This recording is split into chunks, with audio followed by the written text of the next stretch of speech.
Welcome back to the Medtech Snapshot, the one question, one answer, highly digest medical device podcast. I'm really excited for the discussion that occurred here that you're about to listen to. We talked with the two current owners of RKL Tech out in Corona. It's an advanced machine shop that specializes in medical device machine parts. This is the first time we've gone into a discussion like this on the podcast, where we rip into all sorts of topics such as, if you're looking for a machine shop partner, what are the three key things that you need to be on the lookout for?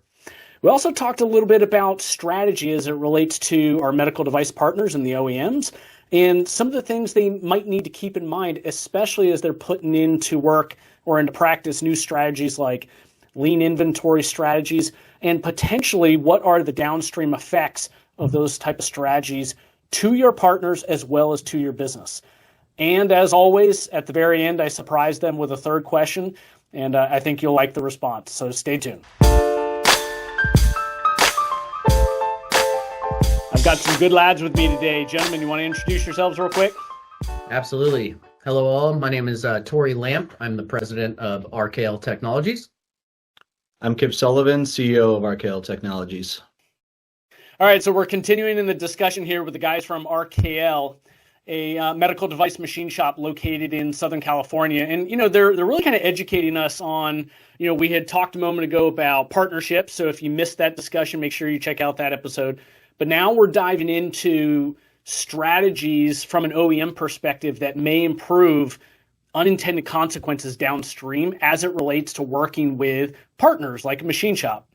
So, guys, I'm curious to get your perspective here. I don't remember the one of you that said this, but I love this phrase. I'd never heard it before, which was stepping over dollars to pick up nickels. And that spurred this whole discussion we're now having, which is, how often we see OEMs, yes, sometimes our own customers, that make really short-sighted decisions because maybe they need something now, or, they've got a lean strategy that they're working on, right? That end up producing really bad consequences for them and perhaps unnecessary consequences down the road. Can you maybe talk about that a little bit, and how, if a company is looking at working with an organization like yours, what are maybe some better things or better decisions they can be making to not deal with those unintended consequences down the road? Sure. I think a great example of that, the stepping over dollars to pick up nickels, is over the past couple of years, particularly, we've seen a big push from many of the larger medical device companies to reduce their inventories. Big pushes. I mean, honestly, we got very similar letters from some of these companies all around the same time, explaining their push to reduce inventory. And we understand it, we get it, and it makes sense to a certain extent. But we found that they got very aggressive with that inventory to carry, razor thin inventory levels. And, these aren't, large turbines or jet engines. I mean, they're small medical device components. They're not taking up a lot of warehouse space. They're saving maybe like a few grand here and there on, reducing these inventory levels. What we find, though, is a few months go by and the demand goes up, or the demand stays consistent, but they don't have a safety stock there. Nothing can go wrong at any point in the supply chain and still be able to keep the pipeline fed.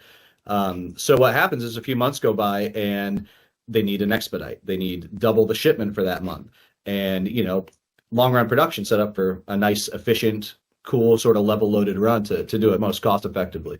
All of a sudden, material suppliers are getting expedited, tooling vendors are getting expedited, significant overtime is being run at the shop, and those dollars add up into double, triple, quadruple, six figures.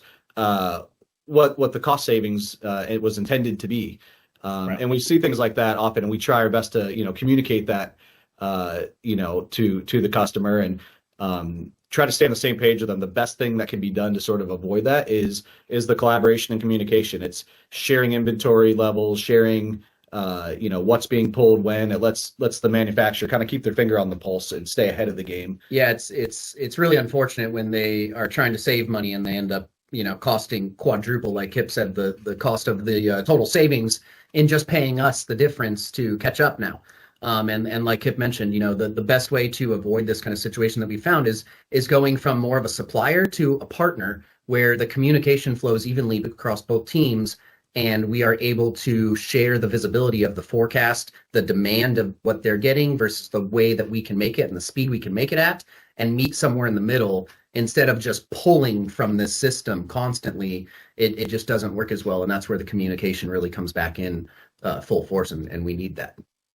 So, in this situation where you guys are talking about, I guess that buckets into like inventory strategies, for example, but where you're saying customers are coming to you and they're maybe a little overzealous, right? Right. In their, hey, we need to drop production. Sometimes that can be a bit of an emotional state, right? But then what ends up happening is maybe 2-3 months down the road, hey, we overcorrected. We now need you to get back on the horse and immediately, right? So that situation that the two of you, perhaps better than what I just did, artfully kind of colored for us, how much of that is just an operational issue within the customer versus kind of poor forecasting? Yeah, I think poor forecasting is definitely a way to phrase it. We've often found that some of our longer run production items, things that we've been making for maybe over a decade, we seem to have a better grip on the demand and forecasting than the customer does. We get a lot of feedback from the customer, maybe from the buyer or category manager, that they're just kind of filtered this information. It's not necessarily like a concrete person. It's not necessarily a dedicated meeting. It's sort of just this information gets sprinkled amongst the teams. They kind of take it and run with it. There's really no like analytical side that is making its way to us from it. It's just, we don't know why, we don't know where, we don't know how, but this is what we're being told. It kind of goes back to the stepping over dollars to pick up nickels on their end. Again, they're dodging the putting more money into the forecasting side, which could help this entire picture, by spending a little bit of money to pay cheap labor, possibly to have this done at a cheaper site for the forecasting purpose. When if they just put a little bit more money into this forecasting plan and how it actually works, we might all be better off in the long run here and actually able to ship to their demand correctly. But instead, they've put so little resources into the first step. Now we all get bad information coming out of that.